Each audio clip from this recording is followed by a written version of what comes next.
Hello, everyone. This is another Black Conservative. I am Ryan Bolin. Thank you all for joining me. Yesterday, I did a video on Governor Ron Desantis and the Florida Board of Education rejecting a proposal from the college school board that wanted to push what was known as an advanced course in African American history. And the Board of Education, from Florida, rejected their proposal. And I talked about how there was so much controversy in Florida. And from what I'm reading in other articles, people are now mounting up against him and all of this kind of stuff.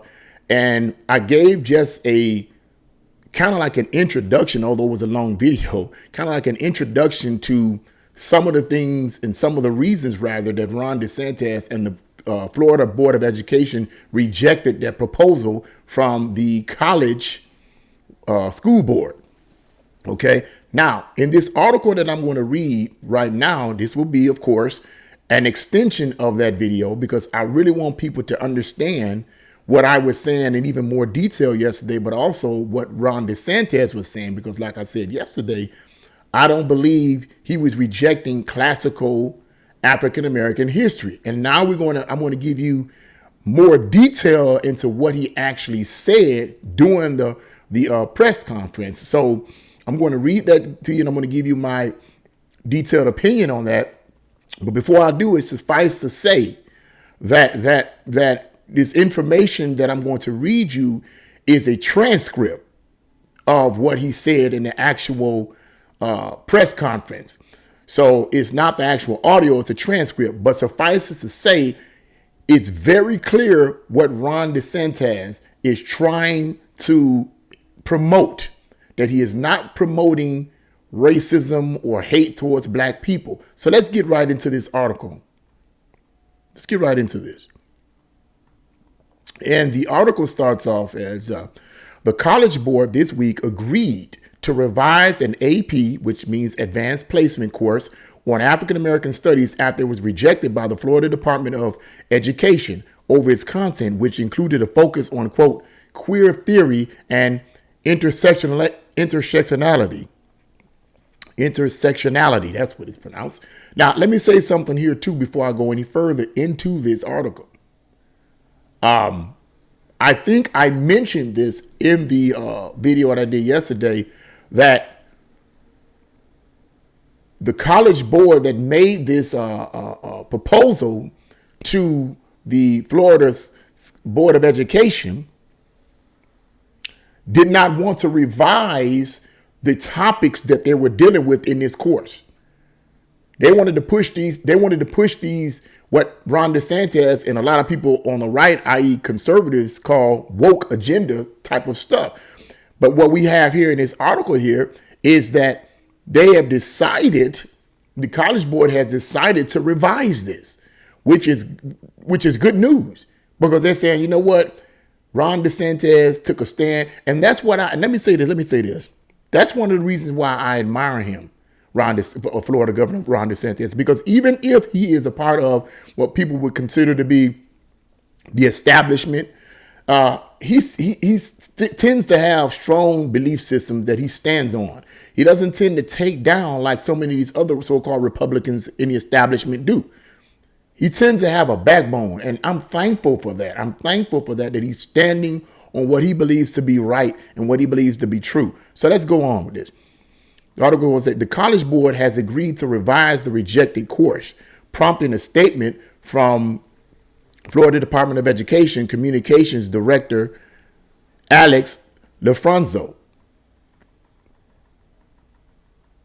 And he says, we are glad the College Board has recognized that the originally submitted course curriculum is problematic. And we are encouraged to see the College Board express a willingness to amend, he said in a statement. See, that's what happens when you take a stand. When you stand on something that you believe and you have strong convictions, you're not easily swayed back and forth. So many people today in our society don't have any strong beliefs. And because they don't have any strong beliefs in what is right and what is wrong, what is factual and what is unfactual, they go by every wind and doctrine. Whatever blows their way, they go with it. Whatever makes them feel good, they go with it. And that to me is not a good thing. That to me leads to destruction. Okay. So let's go on. AB courses are standardized nationwide, and as a result of Florida's strong stance against identity politics and indoctrination, students across the country will consequently have access to an historically accurate, unbiased course. He continues. You see what he's saying here? See what the man is saying here? They're not rejecting classical African-American history.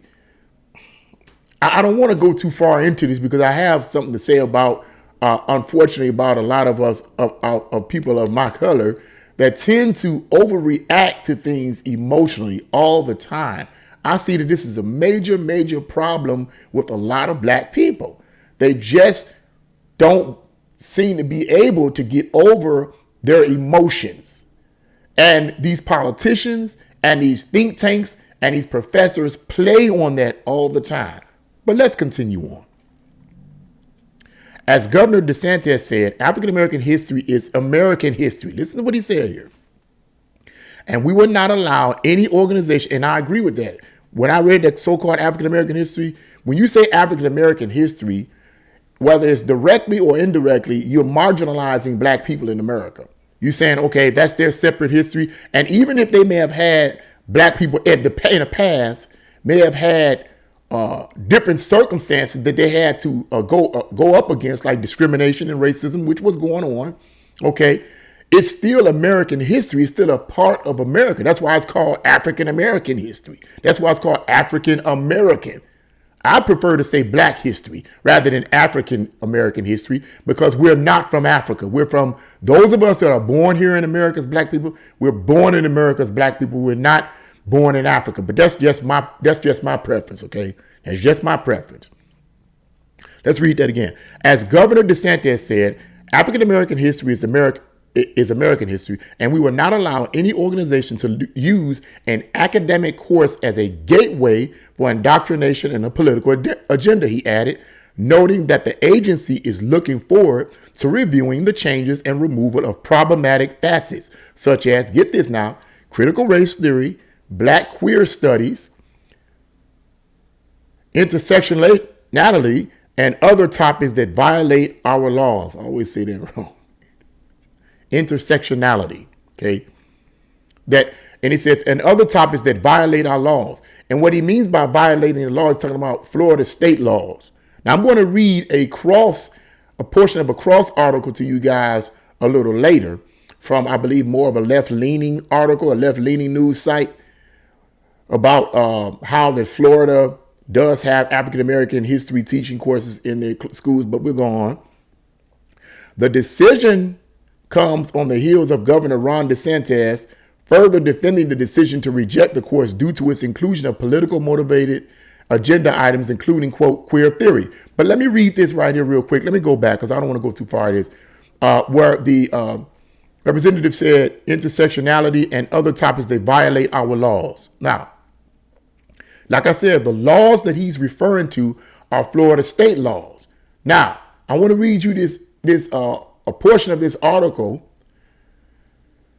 from a more liberal, left-leaning news site. And this is what it says. Florida's rejection of the course comes this, but this article is more siding with their belief that critical race theory and all these type of things like queer theory should be added, which in my opinion should not be added. That's a bunch of nonsense, but I'm going to go on. He says Florida's rejection of the course comes despite the fact that the state legally requires schools to teach African American history. See? So it's not that they're not teaching African American history.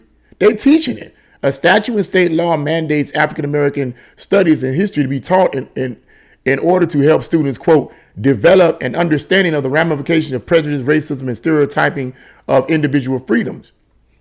The statute does not say the instruction, quote, may not be used to indoctrinate or persuade students to a particular point of view that goes against state academic standards, as the state claims that the AP course does.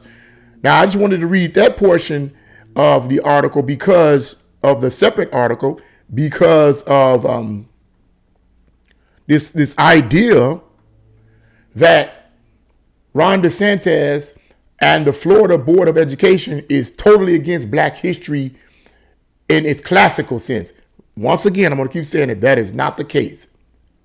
That is not the case. It wasn't the case then. It's not the case now. And I'm going to read you further what Ron DeSantis himself says. Okay. So let me read that again. Let me read that other portion again. The decision comes on the heels of Governor Ron DeSantis further defending the decision to reject the course due to its inclusion of politically motivated agenda items, including queer theory. That is politically motivated. That's political. Has nothing to do with educating people about true classical Black history. But let's go on. Let's see what he has to say. Now, this is what Ron DeSantis says, and I agree with this. Now, who would say that an important part of Black history is queer history? That is somebody pushing an agenda on our kids. Absolutely. When you try to use Black history to shoehorn in queer theory, you are clearly trying to use that for political purposes, he explained, adding that Florida wants to focus on the basics. I agree with that statement. Now, does that mean there aren't Black people who are gay? Of course. But there are gay Hispanics, there are gay Asians, there are gay whites, there are gay. In every ethnicity, there is somebody that's gay. So why would you want to put queer theory in this supposed course that they're trying to push on the schools? Why would they want to put queer theory in there? You see what I'm saying? You see what he's saying? This is what they're doing. They're pushing a political agenda. I agree with Ron DeSantis on this. I agree with him because I know because I've been studying this for quite some time. So I see what they're trying to do. When the Frankfurt School Marxists, once again, infiltrated our school systems, I forget the name of the particular Frankfurt School Marxist original creator. Oh, that's his name. Herbert Marcuse. Herbert Marcuse was one of the founders of the Frankfurt School of Marxism. And he stated, and I'm paraphrasing his words, he stated the best way to push their belief system is through the institutions. That's what he said, through the institutions. I forget the terminology he used. I need to look that back up, but he used a certain terminology that says it's through the institutions that we push our agenda, through the school systems, because that's the educational system. And what was one of the agendas that Herbert Marcuse and the Frankfurt School Marxists wanted to push? One of them was the degenerate goals of corrupting the youth sexually. I don't want to get into too much detail because this video will be an hour long.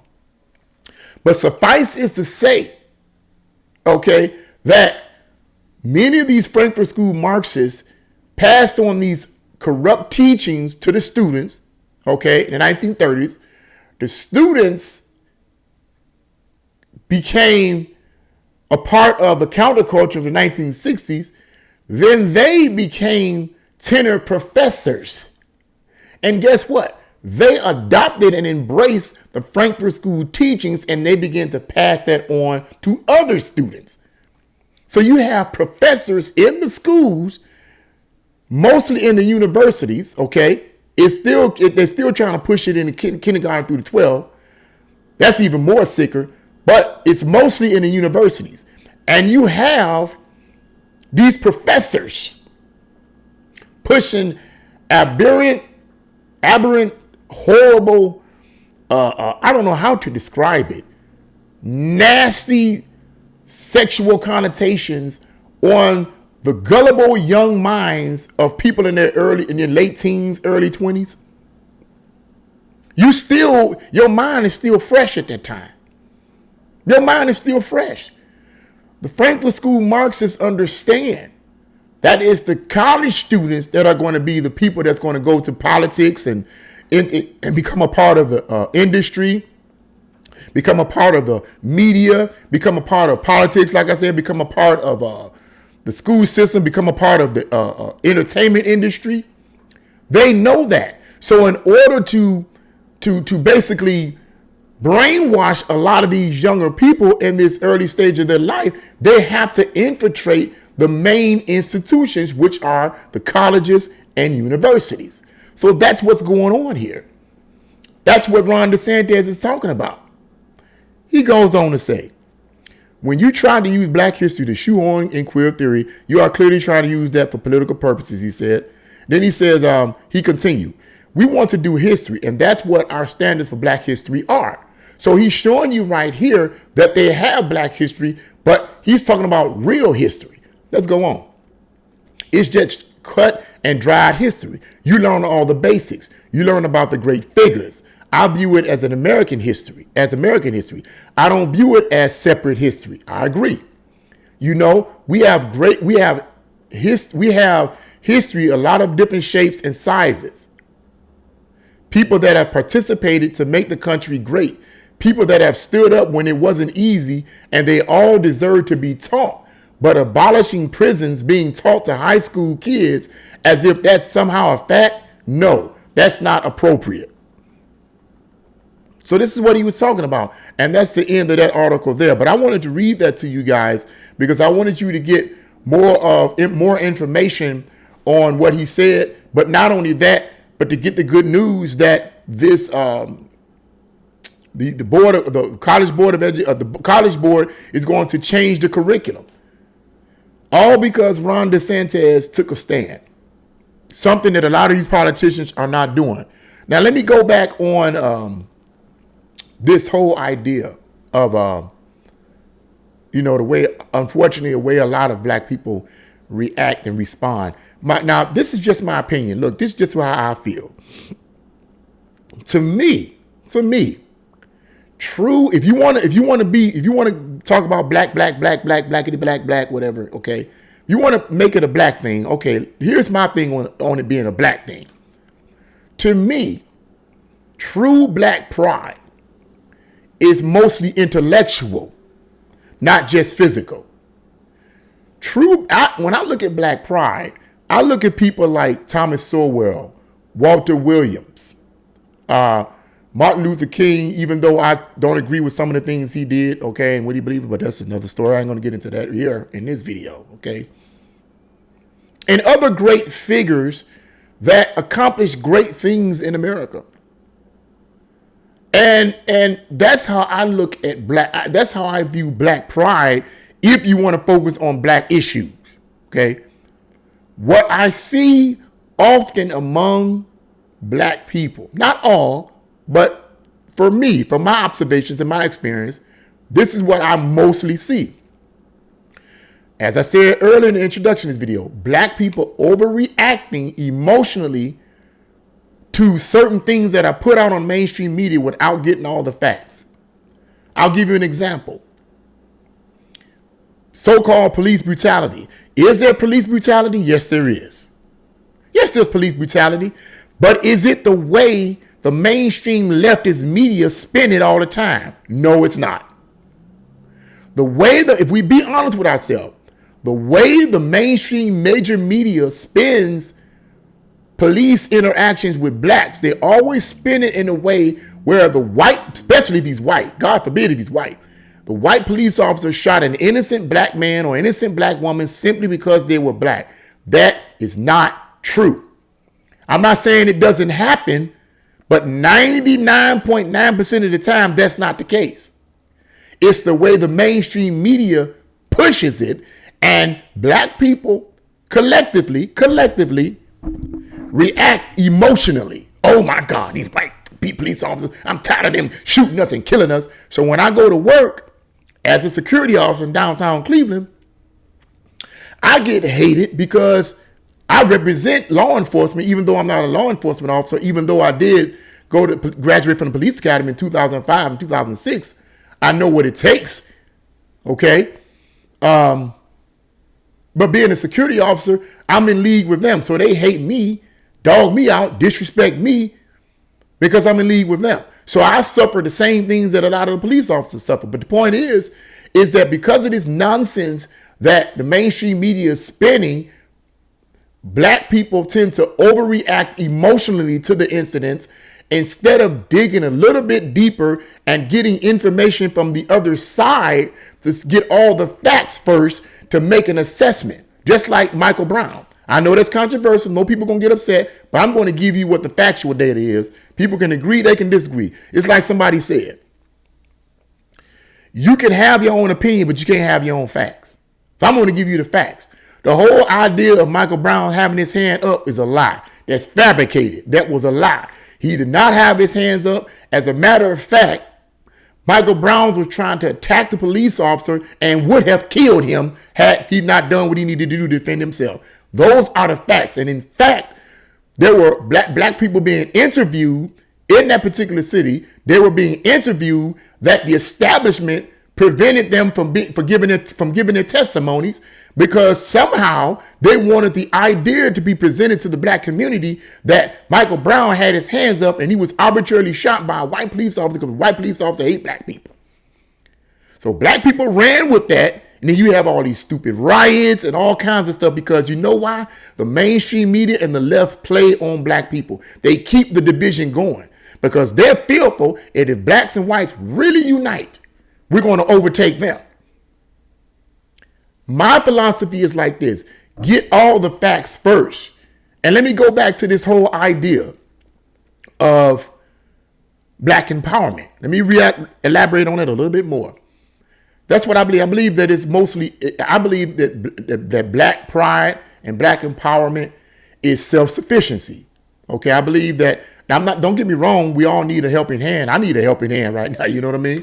But for the most part, it's you getting up, doing what you need to do and saying, look, I'm not going to be a slave to my own circumstances. I'm not going to allow my circumstances to enslave me. I'm not going to allow my own perceptions to enslave me. I'm going to get up and do something. You know, it's amazing to me how so many of these pro-black groups, and I'm not naming a pro-black groups, but I'm just giving you my view. It's amazing to me how many of these so-called pro-black groups are getting out here, hooping and hollering, shouting the white man down, demonizing white people, hating on white people, spending all their time hating on white people instead of spending time developing themselves. They'll tend to always talk about the Egyptians, you know, how smart the Egyptians were and how great they were and how this, and we are descendants of these Egyptians. Well, if that's the case, which they were, very mathematically elite, they were very mathematically astute and all the rest in terms of science and culture and history, they were, okay? But my thing is this, if that's the case, then why don't blacks today act that out? Why overreact to something you see on TV, thus destroying the idea that we were descendants of one of the most intelligent ethnic groups in history? When you overreact and start rioting and acting up and becoming a criminal, doesn't that disannul everything you just claimed that you were descendants of? How am I promoting black confidence if I'm putting down another ethnic group? To me, that don't make sense. How, the way I see it, how you promote black pride and black intelligence, hey, you need to read, man. You need to study. You need to get your education, you know.